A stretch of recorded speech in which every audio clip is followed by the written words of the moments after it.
Continuously, தொடர்ச்சியான செயல்பாடுகள். சொல்லுங்க. ஆமா, குத்துவிளக்கு 27:20 படிங்க. குத்துவிளக்கு எப்பொழுதும் எரிந்து கொண்டிருக்கும்படி, குத்துவிளக்கு எப்பொழுதும் அப்படின்னா என்ன அர்த்தம்? ஆவியிலே அனலாயிருங்கள். சொல்லுங்க. ஆவியை அவிழ்த்து போடாதிருங்கள். எப்படி இருக்கணும்? மங்கி எரிகிற திரியை. சில பேருடைய குத்து விளக்கு அபிஷேகம் வந்தது ஒரு காலத்துல, இப்ப எப்படி போயிருக்குதுன்னா மங்கி எரியுது. ஆஃப் ஆகிற கண்டிஷன்ல இருக்குது. எந்த கண்டிஷன்ல? ஆண்டவர் வாக்கு கொடுத்தார், மங்கி எரிகிற திரியை என்ன பண்ணுவார் தெரியுமா? கருந்திரியை வெட்டி ஒப்பு கொடுத்தீங்கன்னா என்ன பண்ணுவாரு? உன்னை கர்த்தர் மாற்றி அமைக்க வல்லவர். ஹல்லேலூயா. ஆனா என்னடா அந்த கருந்திரின்றாங்க, எப்படா இது? என்னடா இது? நிறைய முறை சொல்லிவிட்டாங்க. அது 25 போனீங்கன்னா அது மறைஞ்சிருக்கும் உங்களுக்கு. இந்த குத்து விளக்க நீங்க எப்பெல்லாம் தூபம் போடணும்னு சொல்லி தூபப்படுத்த படிச்சீங்கன்னா, யாத்ரா 30 போனீங்கன்னா அதுல இருக்கும்.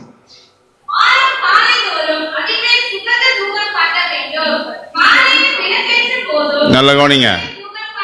காலையில தூபம் காட்ட வேண்டும். அப்புறம்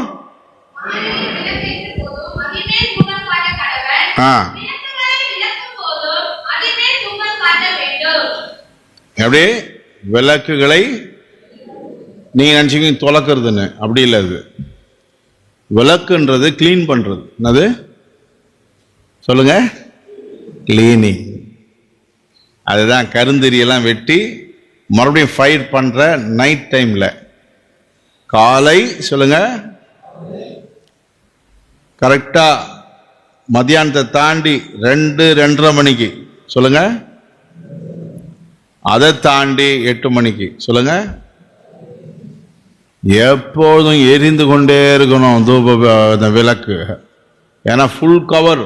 எவ்வளோ பெரிய மூடி தூக்கி போட்டோம்ல, ஜன்னலை வச்சாரு ஒரு பக்கம் தான், அதையும் கூட ஸ்கிரீன் போட்டு மூடி இருக்காரு. ஒரே லைட் தான். எதுதான்? இந்த குத்து விளக்கு தான். இதுதான் பரிசுத்த ஆவியான நமக்கு கொடுக்கிற அனல் உள்ள வாழ்க்கை, வரம் உள்ள வாழ்க்கை, எழுச்சியான வாழ்க்கை. அந்த விளக்கு எரிந்து பிரகாசிக்கிற விளக்கா இருக்கணும். ஹல்லேலூயா, ஹல்லேலூயா. இதெல்லாம் உங்களுக்கு வரணும்னா ஃபர்ஸ்ட் அனாயிட்டிங்க்கு நீங்க ஒப்பு கொடுக்கணும். என்ன செய்யணும்? அப்பதான் ஆலயத்தினுடைய ஃபங்க்ஷனே ஸ்டார்ட் ஆகும். அதுக்கு தான் சொன்னாரு, உங்கள் சரீரம் நீங்கள் தேவனாலே பெற்றும் உங்களில் தங்கியும் வாசமாயிருக்கிற பரிசுத்த ஆவியின் ஆலயமாய் இருக்கிறது என்று நீங்கள் அறிவீர்களா? அவர் சும்மா வந்து உட்கார்ந்து இருக்கிறதுக்கு வராரு, என்னை தேவ சாயலாய் மாற்ற வருகிறார். கர்த்தர் ஸ்தோத்திரம் பண்ணுங்க பார்க்கலாம்.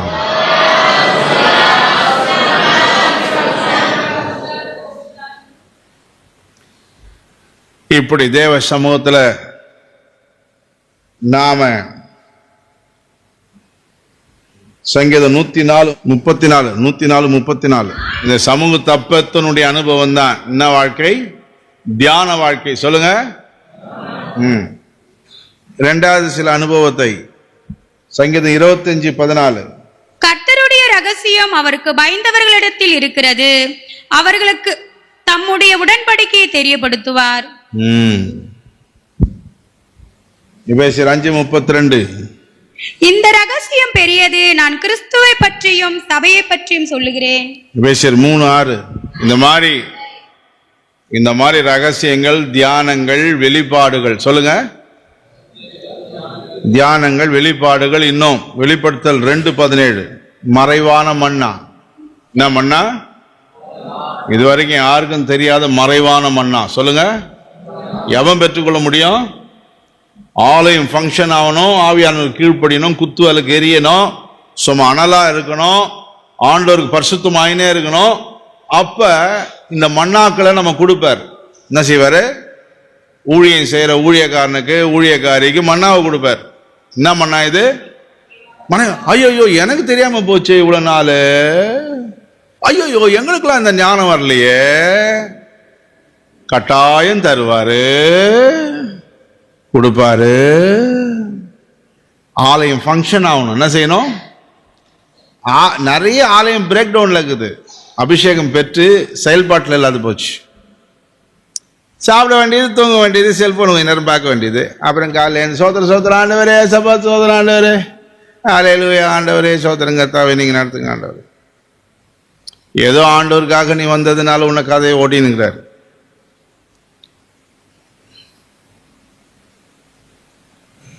ஏசப்பா சோதரம், ஆண்டவரே சோதரம், பிச்சை போடுற மாதிரி. தெய்வமே ஆண்டவரே சோதரம். ஹோலி ஸ்பிரிட் இருந்தால் அந்த மாதிரி டியூன்ஸ்லாம் இருக்காது. இந்த டியூனே மாறிடும். எவ்வளோ டயர்டாக இருக்கட்டும், உன்னுடைய டியூன், உன்னுடைய பிரைசிங் டியூனே ராயலாக இருக்கும். அதை வச்சே கண்டுபிடிக்கலாம். திஸ் இஸ் ஹோலி ஸ்பிரிட், இது பிச்சைக்காராவி. இது அம்மா தாயே ஆண்டவரே, ஒப்பாரி டியூன். என்னது ஒப்பாரி டியூன்? ஐயோ, சில பேர் ஜபம் பண்ற அமக்கலம் இருக்குதே. ஆசையோடு எழும்பையா, தேவனை தேடு. ஹோலி ஸ்பிரிட் உன்னை சப்போர்ட் பண்ணுவார். அப்பதான் சும்மா குத்துவலுக்கு குது குது குதுன்னு எரியணும். என்ன செய்யணும்? எரியணும். அப்ப வெளிப்பாடுகள் என்ன செய்யும்? வரும்.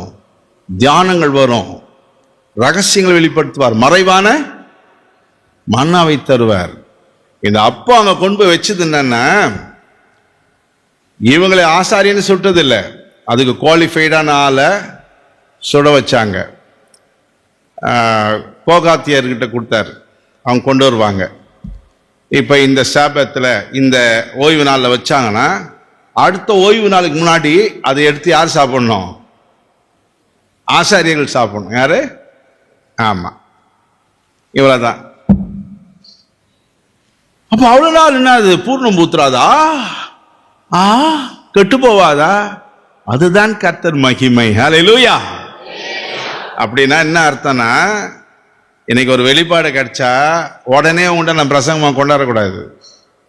நான் காத்திருந்து, என்ன ஆண்டவரே இதனுடைய விளக்கம், இதனுடைய வசனம் என்ன ஆண்டவரே, இதை நாங்கள் எப்படி கை கொள்றது செய்யறதுன்னு சொல்லி காத்திருந்து என்னுடைய மேஜையில் அப்பத்தை ரெடி பண்ணி, என்ன சொல்லுங்க, அப்பத்தை ரெடி பண்ணி கொண்டு வந்து ஜபத்தோடு அபிஷேகத்தோடு சர்ச்சு மேல போடணும். அப்பதான் அந்த ஆத்மாக்கு அப்படியே ஆகாரம் உள்ள போய் ஏறும். நீ கனவுலையும் மறக்க மாட்டிய தகசு தோலைய மறப்ப. சில பாயிண்ட்ஸ்லாம் உங்களுக்கு கொடுத்ததெல்லாம் நீ மற்றதெல்லாம் தெரியலனா கூட சிலதெல்லாம் மறக்கவே மாட்டேன். ஸ்பிரிச்சுவல் பீப்புளுக்கு இதோட உங்களுக்கு தெளிவாயிட்டு இருப்பீங்க. ஆசிரியப்பி கூடாரத்தினுடைய விஷயம் இவ்வளவுதான். ஆஹா, இதுவே உங்களுக்கு நான் சொல்லுகிறேன் தாழ்மையோட ஒரு 40 to 50% உங்களுக்கு தெளிவாக்கி இருக்கிறோம். அவ்வளோதான். இன்னும் ஃபுல் வீவை ஊழியம் பண்ணுறவங்க நீங்கள் பெற்றுக்கொள்ளுங்கள். காலங்கள் வரும். அதிலிருந்து சர்ச்சை டிஜிட்டலாக ஆவியானவரோடு நடத்த பாருங்க. சும்மா இன்னைக்கு 4 வசனத்தை எழுதிக்கினேன் உட்காந்து சனிக்கிழமையில் இங்கே வந்து போயிச்சிங்கன்னா எதுவும் ஆகாது. ரியாக்ஷனே வராதங்க. நீங்கள் சொல்கிறீங்களே, ஃபுல் டைமில் இருக்கிறவங்க சொல்கிறீங்க, அவன் டெய்லி காலையில் போய் கொளுத்தணும், தூபபீடத்தை கொளுத்தணும். அவனுக்கு பாருங்க, அப்பப்போ அதை பண்ணணும், இலக்க பார்க்கணும், பலி செலுத்த வந்தா என்ன செய்யணும், ரொட்டீன் ஜாப்பு, ஆலயம் ஒர்க்கிங்ல இருக்கணும். காலையில் அவன் எழுந்து போகணும். நைட்டில் இந்த லேம்ப் ஸ்டாண்டை கரெக்டாக கரிந்தறியெல்லாம் கரெக்ட் பண்ணிட்டு கொளுத்திட்டு அதுக்கப்புறம் தான் அவன் வீட்டுக்கு போக முடியும். வீட்டுக்கு போகும்போது ஒரு ப்ரொசீஜர் இருக்குது, உள்ள வரும்போது ஒரு ப்ரொசீஜர் இருக்குது. கொஞ்சம் மிஸ் ஆச்சுன்னா செத்து போயிடுவானுங்க. இவ்வளோ டேஞ்சரஸ்ல அவன் வேலை செய்யறான். ரெஸ்ட்டுக்கு என்ன கொடுத்துறாரு? ரெஸ்ட் எல்லாமே கடவுள் கரெக்டாக கொடுக்குறாரு. இந்த டைம்ஸ் எல்லாம் அந்த மாதிரி சிஸ்டமேட்டிக்க ஆசாரிப்பு எப்படி செஞ்சான், அந்த மாதிரி 10 மணிக்கெல்லாம், எத்தனை மணிக்கெல்லாம் சொல்லுங்க, 10 மணிக்கெல்லாம் ஊழியத்துக்கு ஃபுல் டைமில் இருக்கிறவங்க ரெடியாக இருக்கணும். குழந்தையான பெண்கள் கவனிக்கிற ஊழியக்காரிகளை தவிர குழந்தைகளை வச்சுருந்தா அவங்கள நீங்கள் அந்த கட்டாயத்தில் கொண்டு வருவானா, குழந்தைங்க ஒவ்வொரு மாதிரி பிரச்சனை பண்ணும். ஊழியக்காரன் சிஸ்டமேட்டிக்காக நடக்கணும். அது சாயங்காலம் தான் கூட்டம், அப்புறம் போகலாம். சரி அப்படின்னா நீ இருக்கிற இடம் விளங்காது. 100 இருக்கிறது அப்படியே 80 ஆகும், 80 ஆகும். ஏன்னா உன் தியாகம், உழைப்பும், அபிஷேகம், ஜபம் ஒன்றுமே இல்லை. உன் ஆலயம் ஃபங்க்ஷன் ஆகுதுனா தான் அந்த ஆலயம் ஃபங்க்ஷன் ஆகுறதுக்கு. நான் உயிராக இருந்தால் சபை உயிராக இருக்கும். சொல்லுங்க. என் ஆலயம் வேலை செய்தால் இந்த ஆலயம் பெருகும். ஹல்லேலூயா. என் ஆலயம் ஊத்தி மூடினால் இந்த ஆலயமும் குடும்பமும் உருப்படாது. அதனால தான் நம்ம ஆளுங்க யாரும் மேலே ரொம்ப பெரிய ஆள வரல. வீட்டுக்கு போனால் ஃபுல் அக்யூஸ்டு. பாளையத்துக்கு புறம்ப போகிற வேலையை தான் பண்ணின்னுக்கிறாங்க. Full accused. செல்ஃபோன்லேருந்து, நாடகத்திலேருந்து, பேச்சிலேருந்து, கெட்ட வார்த்தையிலேருந்து, ஆய்வின் கத்துறதுலேருந்து எல்லாம். அதாவது தேவ பிள்ளைகள் சொல்றதுக்கு இல்லை, அந்த மாதிரியான ஒரு இது. இதில் சில அப்பா அம்மா ஏண்டா வேண்ட பேசணும், உதைக்கிறான நம்மளன்னு சொல்லிட்டு போயிடுறாங்க. ஆனால் எங்கள் அப்பா அம்மா இருந்தாங்கன்னா உங்க கதெல்லாம் அவ்வளோதான். நாங்களே கொஞ்சம் பலமாக தான் இருக்கிறோம். எங்கள் அப்பா எங்களை விட டபுள் மடங்கு பலசாலி. ஒரு ஆளை அப்படியே பிடிச்சி, ஏய் என்னடா பேசுனீங்களேன்னு பிடிச்சி தூக்கி போட்டார். பிடிச்சி ஒரு 6-7 அடி அவனை தூக்கி முள்ள போட்டார். முள்ளில் விழுந்து அவன் கத்தி ஏந்து ஓடுறான். அவன் அடிக்கவே இல்லை. அவர் டேய் என்னடா பேசுனீங்களேன்னு பிடிச்சி தூக்கி அப்படி போட்டார்.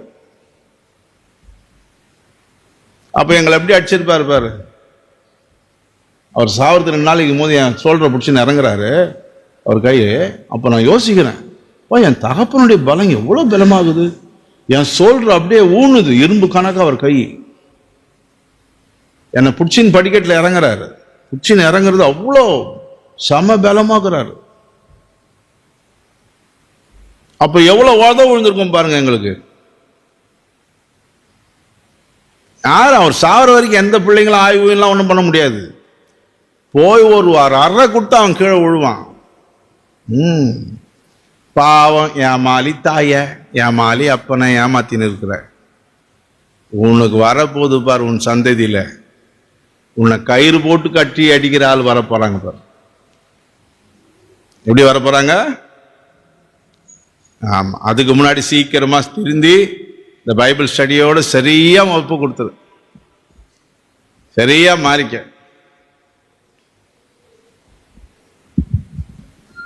அதனால சமூக தப்பம் சொல்லுங்க. ஒரு அப்பத்தை வைத்து அதை செபிச்சே அது அபிஷேகத்தோடு கொண்டு போய் சபைக்கு என்ன பண்ணணும்? சேர்க்கணும். அதை அவன் புசிக்கணும். ஃபர்ஸ்ட் என்ன செய்யணும்? யார் புசிக்கிறாங்க அதை சொல்லுங்க. 7 நாள் சமூகத்தில் வைத்து யார் புசிக்கிறான்? ஏன்னா முதல்ல அவன் கை கொள்ள வேண்டும். அல்லேலூயா சொல்லுங்க. அதுதான் அப்போஸ்தலர் 1:1-2. அப்போஸ்தலர் 1ஆம் அதிகாரம் 1-2 படிங்க. தெயோப்பிலுவே, இயேசுவானவர் தாம் தெரிந்து கொண்ட அப்போஸ்தலருக்கு பரிசுத்த ஆவியினால் கட்டளையிட்ட பின்பு அவர் எடுத்துக்கொள்ளப்பட்ட நாள் வரைக்கும் செய்யவும் உபதேசிக்கவும் தொடங்கின எல்லாவற்றையும் குறித்து. தேவஜனமே, செய்யவும் சொல்லுங்க. அதனாலதான் வீக் எண்டில் அந்த அப்பத்தை யார் சாப்பிடணும் சொல்லுங்க? இந்த பீடத்துக்கு வந்து போதிக்கிறதுக்கு முன்னாடி சொல்லுங்க, எல்லாரும் சொல்லுங்க. ஊழியக்காரிகள் புத்தி சொல்லிறதுக்கு முன்னாடி சொல்லுங்க. உனக்கு தெரிஞ்ச சத்தியத்தை கை கொண்ட பிறகுதான் என்ன செய்யணும்? நீ கை கொள்ளாம சபையில போதிச்சா அது செயல்பட, அந்த சத்தியம் செயல்படாது. தேவன் அதை செயலாக்கத்துக்குள்ள கொண்டு வர மாட்டார். இப்ப தூபத்தை நம்ம பார்க்கிறோம், அதுலேயும் கொம்பு இருக்குது. கொம்பு எங்க வந்தாலும் ஒரு பக்கம் தூப வர்க்கம். அந்த தூப வர்க்கம் 4 வகை. சொல்லுங்க. குங்குளியமம், அல்பான் பிசின், சாம்பிராணி, வெள்ளை போலம். சொல்லுங்க எல்லாரும். பின்னும் கர்த்தர் மோசேயை நோக்கி, சுத்த வெள்ளை போலமும் குங்குளியமும் அல்பா பிசினும் ஆகிய கந்த வர்க்கங்களையும் சுத்தமான சாம்பிராணியும் நீ சமநிறையாக எடுத்து அது இடிச்சு பவுடராக்கி எங்க கொண்டு வந்து போடணும்? இப்ப இந்த கூடாரத்துக்கு வாசனை வேணும், புகையும் கொஞ்சம் எழும்பணும். சாம்பிராணி புகையை உண்டாக்கும். வெள்ளை போலத்துக்கு வண்டு கிண்டு எதுவும் என்ன செய்யாது, உள்ள வராது. குங்குளியமும் அல்பான் பிசினும் இந்த துப்புட்டால எங்கேயும் பூஞ்சனம் பிடிக்காது. என்ன செய்யாது? சொல்லுங்க. வாசனை. சொல்லுங்க. காளான் பூஞ்சனை வரக்கூடாது, வண்டுகள் வரக்கூடாது, புகையும் வரணும். என்ன செய்யணும்? மேலே எழும்பி போகணும் புகை. இப்படி செயல்பாட்டுக்கு 4 மிக்சிங். இன்றைக்கு நீ ஜெபம் பண்ணினா தேவையற்ற பிரச்சனைகள் சோதனைக்கு உட்படாமல் 1 மணி நேரம் பிரச்சனைகளை தகர்க்கலாம். வீடு தேவனுடைய ஆசீர்வாதத்தால நிரம்பலாம். மனம் சாட்சி. என்னது? சாட்சியின் வாழ்க்கை உண்டாகலாம். வேற எந்த தீங்கும், வியாதி கீதி பூஞ்சனம் பிடிக்காத அளவுக்கு, இங்க நம்ம சரீரத்துக்கு வியாதி கீதி பிடிக்காத அளவுக்கு கர்த்தருடைய கிருபை பெருகி கொண்டிருக்கும். ஹல்லேலூயா. சத்தமாக. அதுக்கு இன்னொரு விதத்துல வரல எடுத்துக்க. இப்ப நீங்க எல்லாத்துக்கும் ஜபம் தான் சொல்லிட்டீங்க. ஜபன்றது தப்பு. பேசுதல். சொல்லுங்க. தேவனிடம் பேசு. ஜபன்றது ஒரு முறை. விண்ணப்பம். சொல்லுங்க.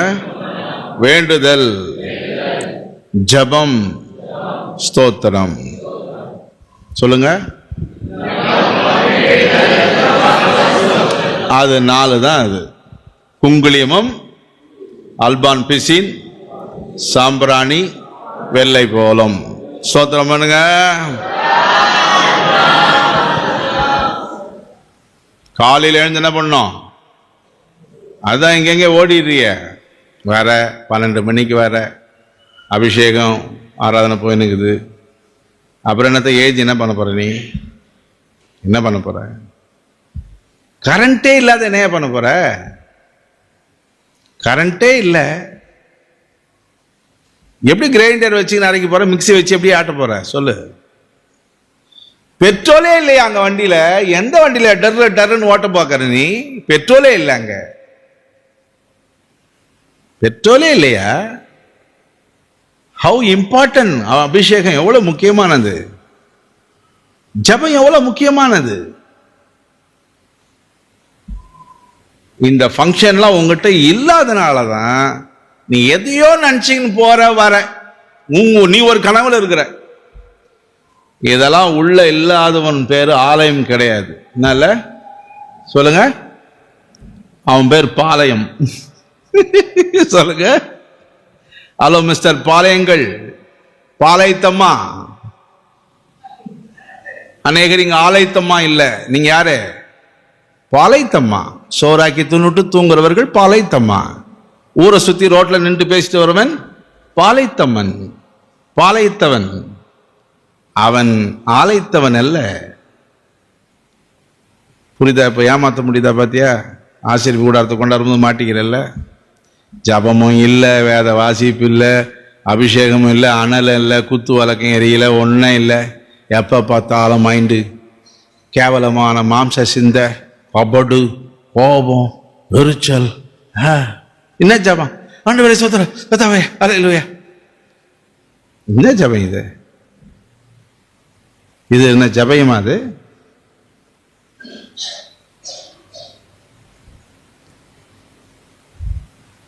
அதுக்கு பேரெல்லாம் ஜபம் இல்லை.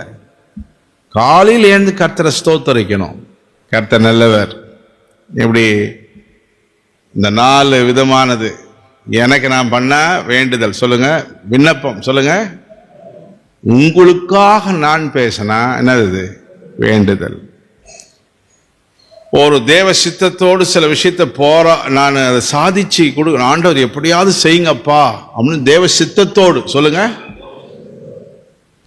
அதுக்காக நீ எனக்கு சௌத்த பொண்ணு வேணும்னு கேட்காத, எனக்கு சவுத்த மாப்பிள்ளை வேணும்னு கேட்காத. அதுக்கெல்லாம் போராடக்கூடாது. கேட்கலாம், நீ தப்பு இல்லை, என்ன செய்யலாம்?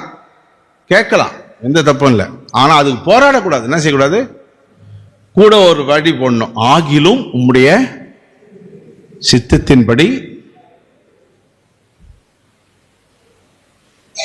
பிதாவே நல்மா பிள்ளையை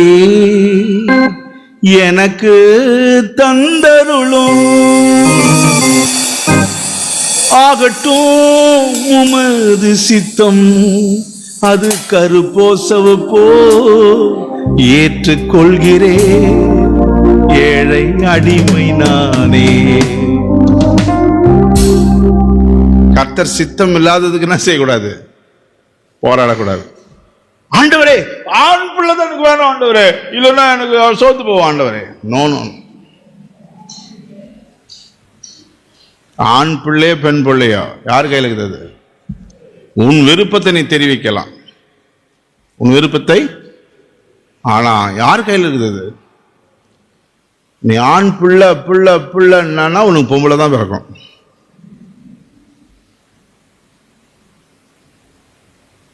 இந்த மாதிரி ஜெபம் பண்ணிப்பாரு.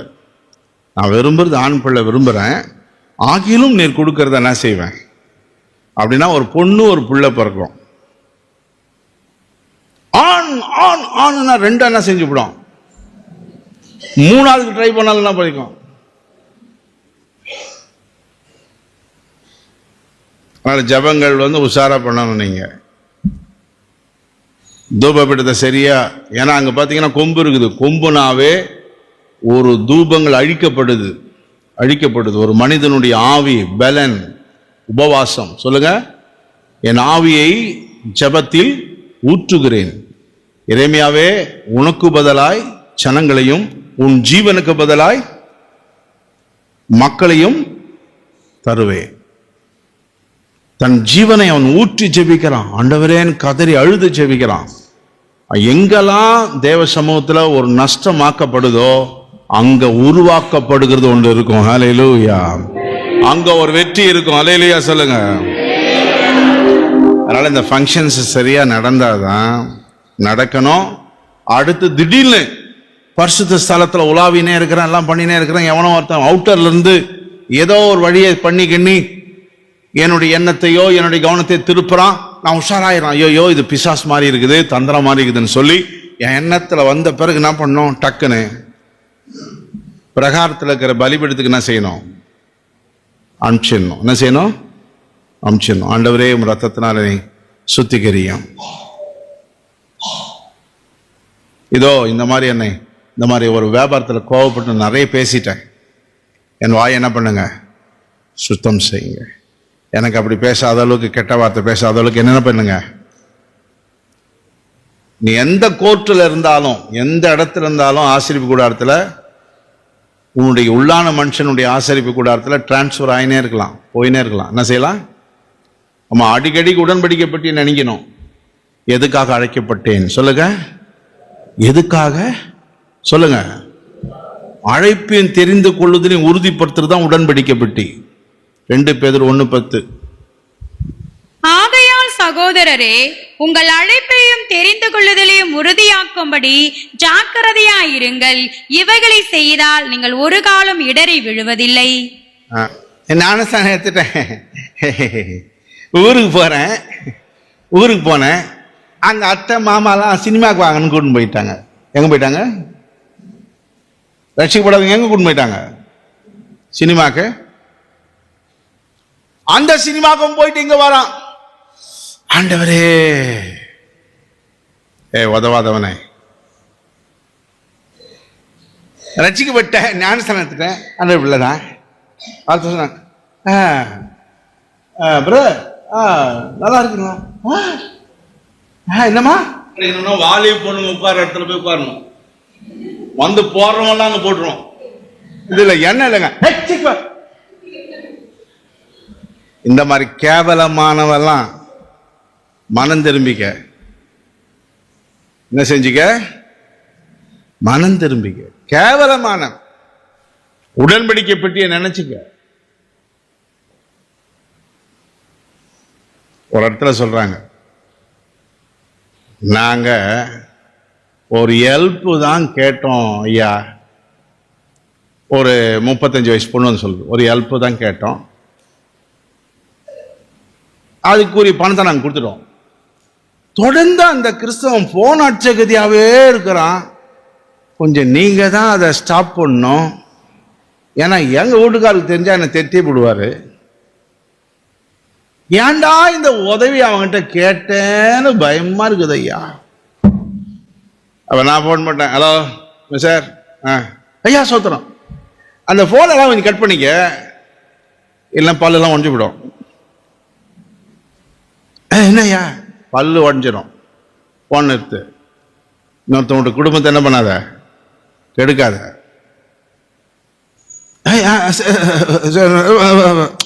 எதுவும் பேசுவானா, பல்லு உடஞ்சிடும், இதுக்கு மேல போன் போனா. இந்த மாதிரி உதவாததெல்லாம் சர்ச்சை வச்சு நடத்தி எங்க நம்ம பரலோகத்துக்கு போய் சேர்க்க போறோன்ற ஒரு நம்பிக்கை இல்லாது இருந்தாலும் இதுல 100 பேர்ல 50 பேர் உருவாகுவாங்கன்ற ஒரு நம்பிக்கையோடு ஊழியம் செய்கிறோம். ஹல்லேலூயா, ஹல்லேலூயா. அதனால உதவாதவர்கள் யாரா இருந்தா உடன்படிக்கை நினைச்சுக்கோ. நீ எங்க போனோம்? மகா பரிசுத்த ஸ்தலத்துக்குள்ள பூந்து எங்க போனோம்? எருசலேமுக்கு போனோம். எங்க போனோம்? இயேசு பூந்து வழியை உண்டாக்கிட்டார், சரீரத்தை கீழ்ச்சினா செஞ்சிட்டாரு, வழியை என்ன பண்ணிட்டாரு? கொடுத்துட்டாரு.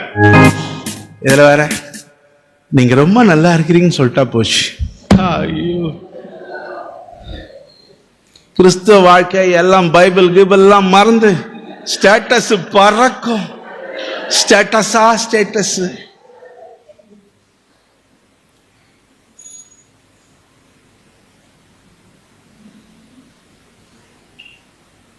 பாருங்க என் கூட சேர்ந்து. உடன்படிக்கை நினைச்சு, அந்த உடன்படிக்கை தான் அழைப்பும். என்னை எதுக்கு அழைச்சிருக்கிறாரு? பேசித்தனத்துக்கா? சொல்லுங்க. உலகத்துக்கா? டெக்கரேஷனுக்கா? லௌகிகத்துக்கா? சிற்றின்ப மோகத்துக்கா? எதுக்கு அழைச்சார் என்ன? தேவராஜ்யத்துக்காக. ஹல்லேலூயா. தீர்மானத்தோடு புறப்படுங்க இருந்து. இந்த கேவலமான எண்ணம், கோமாளித்தனமான போக்கு, அதெல்லாம் தூக்கி போடுங்க. அதெல்லாம் உங்க வாழ்க்கைக்கு தகுதியே இல்லை உங்களுக்கு. ஆமா, ஏன்னா எபேசியர்ல சொல்றாரு, நீங்க புறஜாதிகளை மாறி வீண் சிந்தனையில போயிடாதீங்க. இதெல்லாம் என்ன சிந்த?